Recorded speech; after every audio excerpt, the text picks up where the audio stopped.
हरः ओं गुरुब्रह्मा गुरुर्विष्णुः गुरुर्देवो महेश्वरः गुरुर्साक्षात् परब्रह्म तस्मै श्री गुरवे नमः तस्मै श्री गुरवे नमः. ಪ್ರಾತಸ್ಮರಣೀಯ ಎನ್ನ ಆರಾಧ್ಯ ಸದ್ಗುರುಗಳನ್ನು ಎನ್ನ ಹೃತ್ಕಮಲದಲ್ಲಿ ಸ್ಮರಿಸಿಕೊಳ್ಳುತ್ತಾ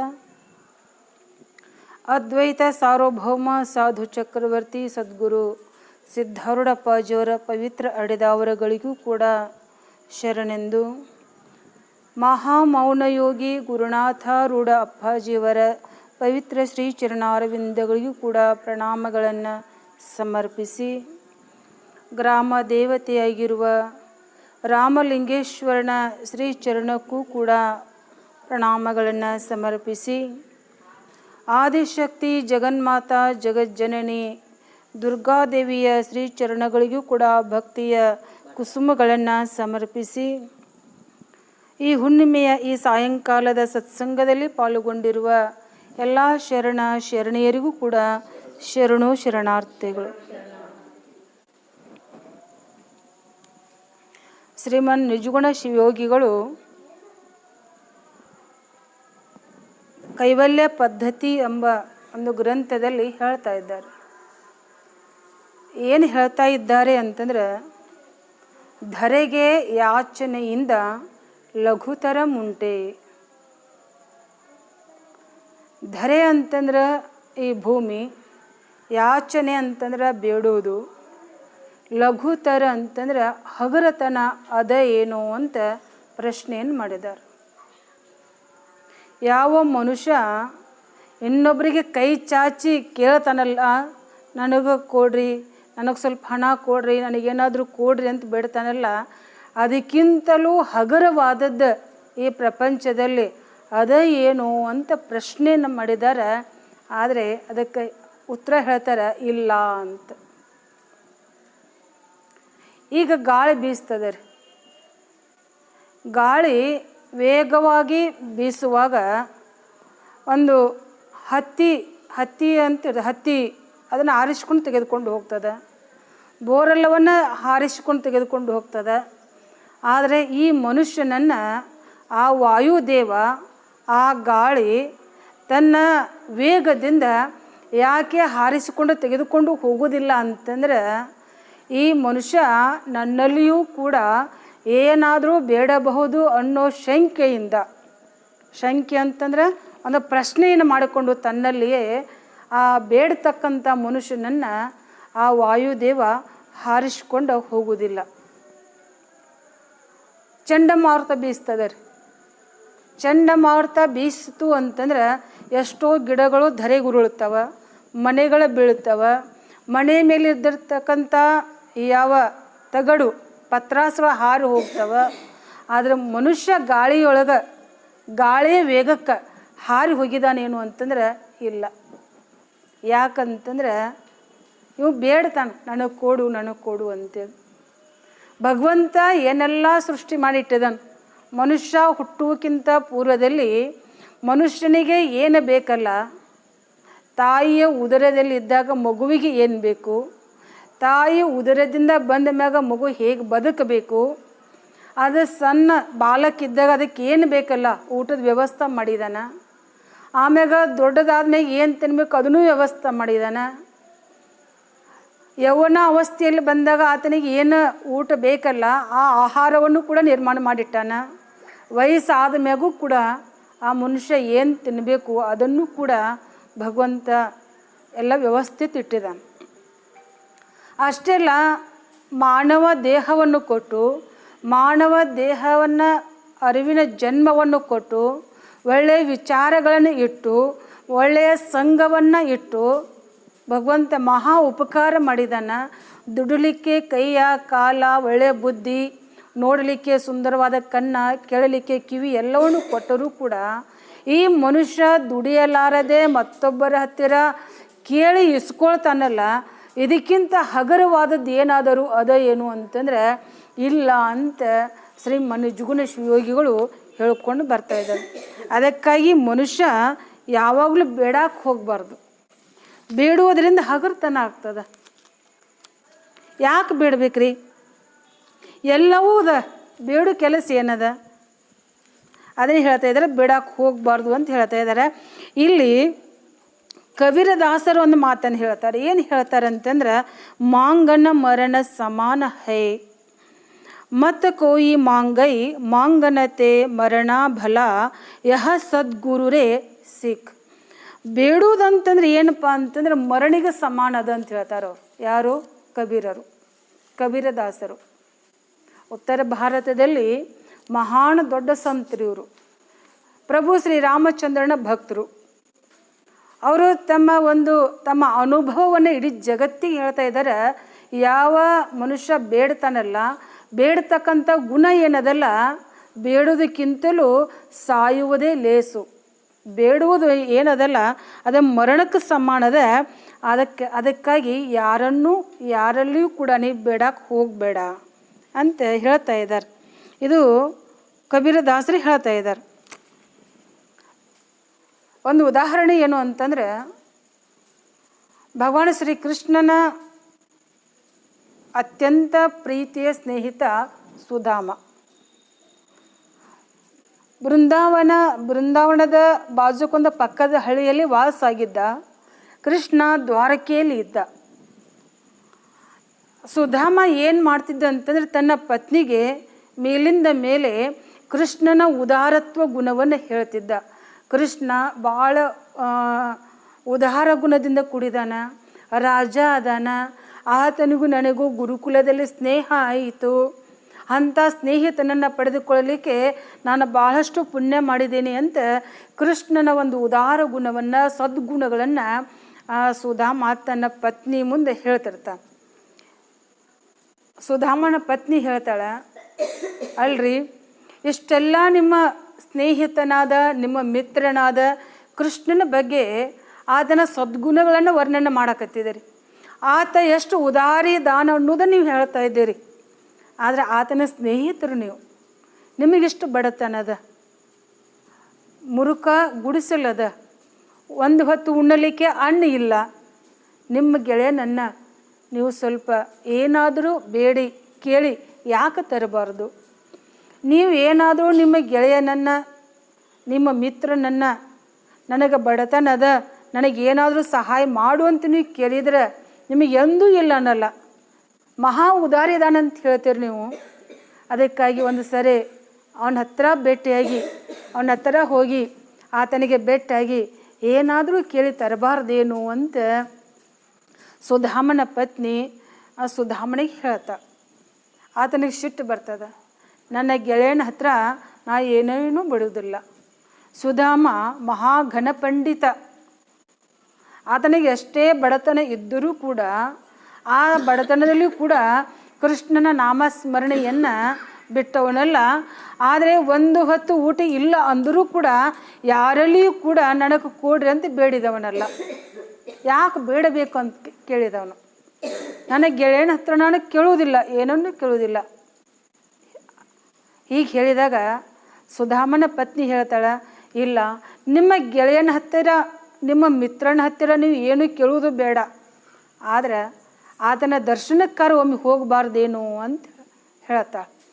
ಹೇಳಿದಾಗ, ಹಾಗಾದರೆ ನಾ ದರ್ಶನಕ್ಕೆ ಹೋಗ್ತೀನಿ, ಆದರೆ ಕೃಷ್ಣನ ಹತ್ರ ಏನೇನು ಕೇಳುವುದಿಲ್ಲ ಅಂತ ಹೇಳ್ತಾನೆ. ಏನು ಕೇಳೋದಿಲ್ಲ ಅಂತ ಹೇಳಿದಾಗ ಆ ಸುಧಾಮನ ಪತ್ನಿ ಅಕ್ಕಪಕ್ಕ ಮನೆಗೆ ಹೋಗಿ ಸ್ವಲ್ಪ ಅವಲಕ್ಕಿಯನ್ನು, ಒಂದಿಟ್ಟು ಬೆಲ್ಲವನ್ನು ತೆಗೆದುಕೊಂಡು ಬಂದು, ಮತ್ತು ಗೆಳೆಯನ ಮನೆಗೆ ಬಾಗಿಸಕ್ಕೆ ಹೋಗ್ತಾ ಇದ್ದಾನೆ ಸುಧಾಮ.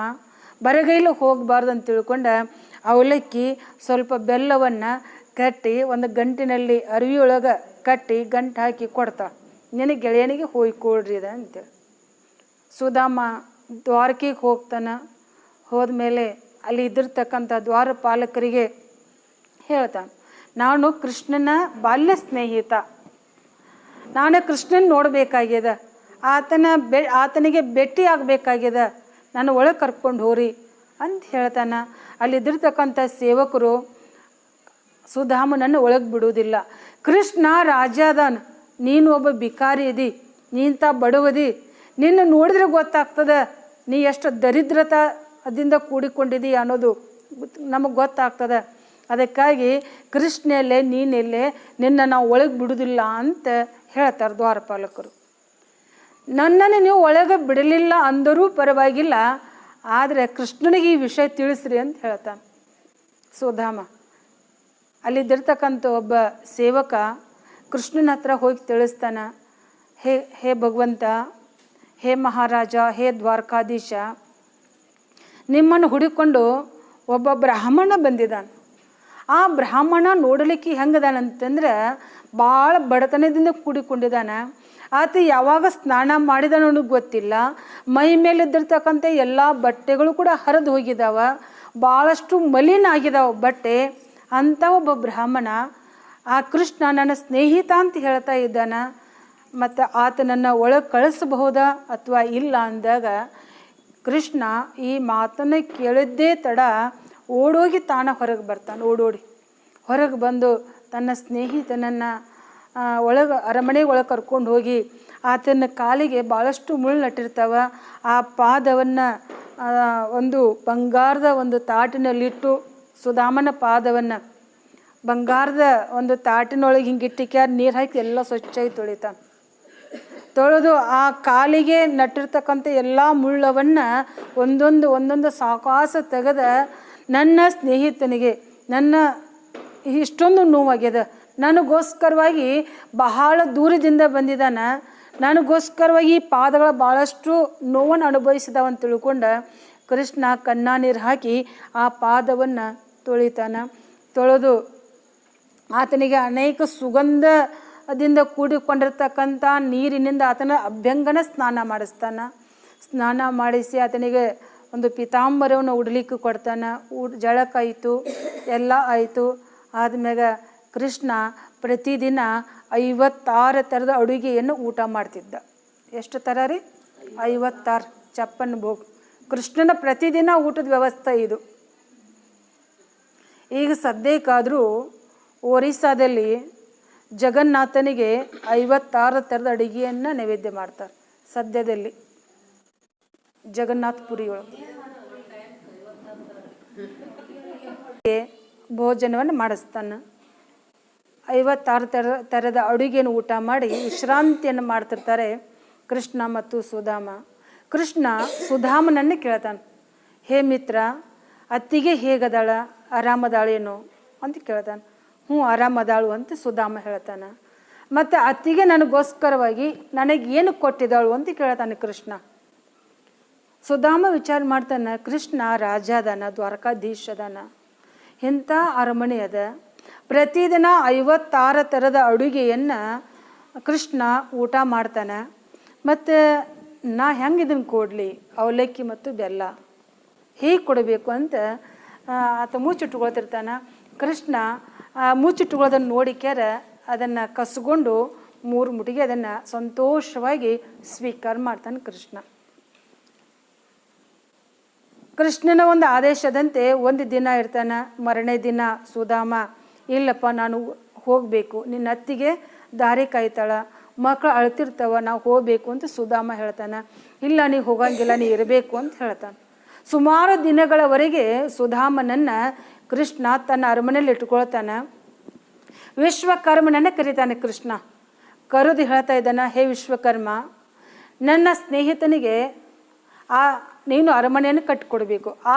ಆತ ಗುಡಿಸಲಿನಲ್ಲಿದ್ದಾನೆ, ನೀ ಏನು ಮಾಡಬೇಕು ಅಂದ್ರೆ ಅರಮನೆ ಕಟ್ಟಿಕೊಡ್ಬೇಕು ಅಂದಾಗ ಯಾವ ವಿಶ್ವಕರ್ಮ ಸುಧಾಮನ ಊರಿಗೆ ಬಂದು ಕೃಷ್ಣನಂತಹ ಅರಮನೆಯನ್ನು ಸುಧಾಮನಿಗೆ ಕಟ್ಟಿಕೊಡ್ತಾನೆ. ಯಾರು? ವಿಶ್ವಕರ್ಮ. ಕೃಷ್ಣನ ಒಂದು ಆದೇಶದಂತೆ ಕಟ್ಟಿಕೊಟ್ಟು ಆತ ವಿಶ್ವಕರ್ಮ ಹೋದ್ಮ್ಯಾಗ ಸ್ವಲ್ಪ ದಿನಗಳ ನಂತರ ಸುಧಾಮ ತನ್ನ ಮನೆಗೆ ಬರ್ತಾನೆ, ತನ್ನ ಊರಿಗೆ ಬರ್ತಾನೆ. ಊರಿಗೆ ಬಂದ ಎಲ್ಲಿ ಗುಡಿಸಲಿತ್ತಲ್ಲ ಆ ಜಾಗವನ್ನು ನೋಡ್ತಾನೆ. ಅಲ್ಲಿ ಗುಡಿಸಲು ಇರುವುದಿಲ್ಲ. ಅಳ್ತಾನೆ ಸುಧಾಮ, ನನ್ನ ಪತ್ನಿ ಎಲ್ಲಿ ಹೋದ್ಲು, ನನ್ನ ಮಗ ಎಲ್ಲಿ ಹೋದರು, ನನ್ನ ಗುಡಿಸಲು ಇಲ್ಲೇ ಇತ್ತು, ಯಾವ ರಾಜ ಬಂದು ನನ್ನ ಗುಡಿಸಲವನ್ನು ಕಿತ್ತು ಹಾಕಿ ಅರಮನೆಯನ್ನು ಕಟ್ಟಿದಾನ, ನನ್ನ ಹೆಂಡತಿ ಮಕ್ಕಳು ಎಲ್ಲಿ ಹೋದರು ಅಂತ ಅಳ್ತಾ ಇರುವಾಗ ಅಳ್ತಾ ಒಂದು ಗಿಡದ ಬುಡಕ್ಕೆ ಕುಳಿತಿರ್ತಾನೆ. ಆ ಕಡೆಯಿಂದ ಒಂದು ಹೆಣ್ಮಗಳು ಬರ್ತಾ, ಅರಮನೆ ಒಳಗಿಂದ. ಹೆಣ್ಮಗಳು ಬಂದು ಹೊರಗೆ ನಿಂತಾಗ ಅವಳನ್ನು ಕೇಳಬೇಕು ಅಂತ ಸುಧಾಮ ಹೋಗ್ತಾನೆ. ಹೋದಾಗ ಆ ಹೆಣ್ಮಗಳು ಯಾರು ಅಂತಂದ್ರೆ ಸುಧಾಮನ ಪತ್ನಿಯೇ ತನ್ನ ಪತಿಯನ್ನು ಕರೀತಾಳೆ. ರೀ, ಎಲ್ಲಿ ಹೋಗ್ತಾ ಇದ್ದೀರಿ?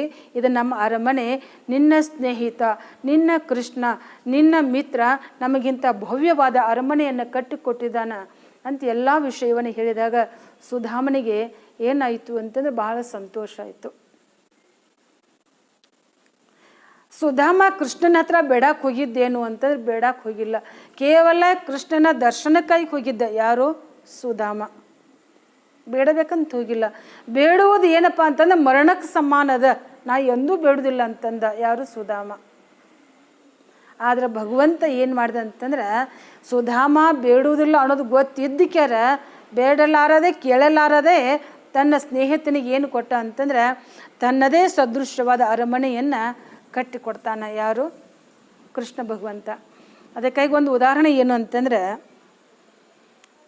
ಒಬ್ಬ ವ್ಯಕ್ತಿ ಇದ್ದ. ಆತ ಏನು ಅಂತಂದರೆ ಯಾರನ್ನು ದುಡಿಯಾವಲ್ಲ, ಆತ ಆರಾಮ್ ಕುಂತು ತಿನ್ಬೇಕನ್ನೋ ವಿಚಾರಗಳು. ಒಬ್ಬ ಮನುಷ್ಯ ಅವಾಗ ದುಡಿಬಾರ್ದು, ಕಷ್ಟಕ್ಕೆ ಕರಿಬೇಡ್ರಿ, ಊಟಕ್ಕೆ ಮರಿಬೇಡ್ರಿ ಅನ್ನೋ ಇಂಥವು ಇದ್ದವ. ಏನು ಮಾಡ್ದೆ ಅಂತಂದ್ರೆ ಆತನಿಗೆ ಒಂದು ಅಂಗಡಿ ಒಳಗೆ ಚಹಾ ಕುಡಿಯೋಕೆ ಕುಂತ. ವಿಚಾರ ಮಾಡಿದ, ಆರಾಮ ಈಗ ಮಳೆ ಅದ, ಚಳಿ ಅದ, ನಾ ಚಹಾ ಕುಡಿಬೇಕು, ಆರಾಮ್ ನಾಷ್ಟ ಮಾಡಬೇಕು, ನಾ ಮಾತ್ರ ದುಡಿಯೋವಲ್ಲ, ಏನು ಮಾಡ್ಬೇಕು ಇದಕ್ಕೆ ಉಪಾಯ ಅಂತಂದ. ಏನು ಮಾಡಬೇಕು ಉಪಾಯ ಅನ್ಕೋಂತ ಚಹಾ ಕುಡ್ಕೋಂತ ಕುಂತಾಗ ಒಬ್ಬ ವ್ಯಕ್ತಿ ಸ್ಕೂಟಿ ತೊಗೊಂಡು ಬಂದ. ಸ್ಕೂಟಿ ತೊಗೊಂಡು ಬಂದಿಕ್ಯಾರ ಅವ ಏನು ಕುಂತಿದ್ದಲ್ಲ, ಆ ವ್ಯಕ್ತಿ ಹತ್ರನ ಇನ್ನೊಬ್ಬ ಮನುಷ್ಯ ಬಂದು ಕುಂತ ಚಹಾ ಕುಡಿಯಾಕ. ಏನು ದುಡಿಬಾರ್ದು, ಆರಾಮ್ ಕುಂತು ತಿನ್ಬೇಕಂತ ಏನು ಅಂದಿದ್ದಲ್ಲ, ವಿಚಾರ ಮಾಡಿದ್ಲ. ಆ ಮನುಷ್ಯ ಏನು ಮಾಡ್ದ ಅಂತಂದ್ರೆ ಆತನ ಸ್ಕೂಟಿ ಒಂದು ಚಾವಿಯನ್ನು ಸಾಕಾಸ ತೊಗೊಂಡಿಕ್ಯಾರ ವಿಚಾರ ಮಾಡಿದ, ಈ ಚಾವಿ ನನಗೆ ಸಿಕ್ತು, ಈ ಚಾವಿ ತೊಗೊಂಡಿಕ್ಯಾರ ಸ್ಕೂಟಿ ಹೊಡ್ಕೊಂಡು ನಾವು ಹೋದ್ನಿ ಅಂತಂದ್ರೆ ಈತ ನನ್ನ ಮ್ಯಾಗ ಕಂಪ್ಲೇಂಟ್ ಕೊಡ್ತಾನೆ, ನಾ ಜೈಲಿಗೆ ಹೋಗ್ತೀನಿ, ಜೈಲಿನಾಗ ಆರಾಮ್ ಊಟ ಮಾಡ್ಬೋದು, ಆರಾಮ್ ನಿದ್ದೆ ಮಾಡ್ಬೋದು ಅಂತ ವಿಚಾರ ಮಾಡಿದ. ಜೈಲಿನಾಗ ದುಡಿಯಂಗಿಲ್ಲ, ಏನಿಲ್ಲ, ಊಟ ಸಿಗ್ತದೆ, ಆರಾಮ್ ಇರ್ಬೋದು, ಈ ಸ್ಕೂಟಿ ನಾ ತೊಗೊಂಡು ಹೋಗಬೇಕು, ತುಡುಗು ಮಾಡಿ ತೊಗೊಂಡು ಹೋದಂದ್ರೆ ಇವ್ ನನ್ನ ಮ್ಯಾಗ ಕಂಪ್ಲೇಂಟ್ ಕೊಡ್ತಾನಂತ ವಿಚಾರ ಮಾಡಿಕ್ಯಾರ ಸ್ಕೂಟಿ ಚಾವಿ ತೊಗೊಂಡು ಹೋಗ್ಯಾರ ಚಾವಿ ಚಾಲು ಮಾಡಿದ. ಆ ಸ್ಕೂಟಿ ತೊಗೊಂಡು ಬಂದವಂದ ಓಡಿ ಬಂದು ಕೈ ಮುಗಿದ. ಅನ್ನಾರ ಈ ಸ್ಕೂಟಿ ನಾ 2 ದಿವಸದ ಹಿಂದೆ ನಾ ಕಳ್ಳತನ ಮಾಡ್ಕೊಂಡು ಹೋಗಿದ್ನಿ, ಇದು ನಿಮ್ದಾರು ನೀವು ತೊಗೊಂಡು ಹೋಗಿಬಿಡ್ರಿ ಅಂದ. ನಿಮ್ದಾರು ತೆಗೆದುಕೊಂಡು ಹೋಗಿಬಿಡ್ರಿ ಅಂದ. ಒಂದ ಇದೇನಪ್ಪ ಈ ಕಳ್ಳತನ ಮಾಡಿಕ್ಯಾರ ನಾ ಜೈಲಿಗೆ ಹೋಗ್ಬೇಕು, ಆರಾಮ್ ಉಂಡು ಇರ್ಬೇಕಂತ ಮಾಡೀನಿ, ಈ ಸ್ಕೂಟಿ ನನಗೆ ಬಂತಲ್ಲ ಅಂದ. ಹೋಗ್ಲಿ ಬಿಡ ಅಂತ ಸುಮ್ಮಾದ. ಸ್ಕೂಟಿ ತೊಗೊಂಡು ಮುಂದೆ ಕೂತು ಹೋದ. ಅಲ್ಲೊಂದು ಸ್ವಲ್ಪ ಚಹಾ ಕುಡ್ಕೋಂತ ಕುಂತಿದ್ದ. ಆ ಕಡೆಯಿಂದ ಒಂದು ಪೊಲೀಸ್ ಜೀಪ್ ಗಾಡಿ ಬಂತು. ದೊಡ್ಡ PSI ಇದ್ದ, ದೊಡ್ಡ ಅಧಿಕಾರಿ ಇದ್ದ. ಏನು ಸೂಟ್ ಬೂಟ್ ಹಾಕೊಂಡು ಟೊಪಿ ಹಾಕೊಂಡು ಬಂದ. ಇವು ವಿಚಾರ ಮಾಡಿದ, ನೋಡು ಈಗ ನಾ ಜೈಲಿಗೆ ಹೋಗ್ಬೇಕಾಗ್ಯದ, ಆರಾಮ್ ಊಟ ಸಿಗ್ತದ, ಆರಾಮ್ ನಿದ್ದೆ ಆಗ್ತದ, ಜೈಲು ಒಳಗೆ ಎಲ್ಲ ಆರಾಮದ, ಇವನ್ನ ಏನು ಮಾಡಬೇಕು, ಇವ್ ದೊಡ್ಡ ಅಧಿಕಾರಿ ಇದಾನ ಅಂತ ತಿಳ್ಕೊಂಡು ಎದ್ದವನು ಹೋಗ್ಯಾರ. ಏನು ಮಾಡಿದ ಅಂತಂದ್ರೆ ಆ ಅಧಿಕಾರಿನ ಜೋರಿಗೆ ಕಪ್ಪಳಿಗೆ ಹೊಡೆದ್ಬಿಟ್ಟ. ಜೋರಾಗಿ ಹೊಡೆಯಂತಲೇನ ಅವನ ತಲೆ ಮ್ಯಾಗ ಏನಿತ್ತಲ್ಲ ಟೊಪಿಗೆ ಅದು ಜೋರಾಗಿ ಹಾರಿ ಬಿತ್ತು. ಹಾರಿ ಬೀಳೋದಷ್ಟೇ ತಡ ಇಲ್ಲ, ಹತ್ರ ಒಂದು ಕೆಂಪು ಚೋಳಿತ್ತು, ಅದು ಓಡಿ ಹೋತು ಆ ಟೊಪಿಗಾಗಿಂದ ಓಡಿ ಹೋತು. ಪೊಲೀಸ್ ಅಧಿಕಾರಿ ನೋಡಿದ, ಯಪ್ಪ ನಾ ಟೊಪಿಗೆ ಹಾಕ್ಕೊಂಡು ಬಂದೇನಿ, ಆ ಟೊಪಿಯಾಗಿತ್ತು ಚೋಳ, ಕಡ್ದಿದ್ರೆ ಏನು ಆಗಬಾರ್ದು ಇದು ಅಂತ ತಿಳ್ಕೊಂಡು ಆ ತಿಮ್ಗೆ ಹೋಗಿ ಕೈ ಮುಗಿದ. ನೀವು ನಾನು ಬಡ್ದು ಚಲೋ ಮಾಡಿರಿ, ನನ್ನ ತಲೆ ಮ್ಯಾಗಿನ ಟೊಪಿಗೆ ಬಿತ್ತು, ಆ ಥರ ಚೋಳಿತ್ತು, ಆ ಚೋಳು ಕಡ್ದಿದ್ರೆ ನಾ ಭಾಳ ಕಷ್ಟ ಅನುಭವಿಸ್ತಿದ್ದಿ, ನಿಮಗೆ ಧನ್ಯವಾದಗಳು ಅಂತ ಹೇಳಿಕ್ಯಾರ. ಅವನು ಚಾದ ಅಂಗಡಿ ಕರ್ಕೊಂಡು ಹೋಗಿ ಅವನಿಗೆ ಸ್ವೀಟ, ಎಲೆ ಅಡಿಕೆ ಎಲ್ಲ ತಿನ್ನಿಸಿದ. ವಿಚಾರ ಮಾಡಿದ್ರೆ ಇದೇನಪ್ಪ ಅದು ಹಿಂಗಾತಲ್ಲ, ಇದು ನಾ ಜೈಲಿಗೆ ಹೋಗ್ಬೇಕನಿ, ಇದು ಹಿಂಗಾತ್ಲ, ಉಲ್ಟಾ ಆತ್ಲ ಅಂದಿಕ್ಯಾರ. ಆರಾಮ್ ಎಲ್ಲ ತಿಂದಿಕ್ಯಾರ. ಹಂಗೆ ಸುಮ್ಮನೆ ನಿಂತಿದ್ದ, ಏನು ಮಾಡ್ಬೇಕೇನು ಮುಂದೆ ವಿಚಾರ ಮಾಡ್ಕೊತ ನಿಂತಿದ್ದ. ಆ ಕಡೆಯಿಂದ ಒಬ್ಬಾಕಿ ಹೆಣ್ಮಗಳು ಬರತ್ತಳು. ಹೆಣ್ಮಗಳು ಬಂದ್ಲು, ಆಕಿ ಮುಖ ನೋಡ್ರಿಕ್ಕಿಲ್ಲ, ಆಕೆ ಹಂಗೆ ದಾಟಿ ಹೊಂಟಿದ್ಲು. ಹಿಂದೆ ಮಾರ್ಯಾಗ ಹೋಗ್ಯಾರ, ಆಕಿ ಬೆನ್ನು ಬಡ್ದು ಹಿಂಗೆ ಜೋರಾಗಿ ಬಡ್ದ. ಆಕಿ ಹಿಂದೆ ತಿರುಗಿ ನೋಡು, ಬಗ್ಲ ಕೂಸಿತ್ತ, ಆ ಕೂಸಿಗೆ ಆರಾಮ ಇರೋಕ್ಕಿಲ್ಲ. ಅದನ್ನು ದವಾಖಾನೆ ಕರ್ಕೊಂಡು ಹೊಂಟಿದ್ಲು.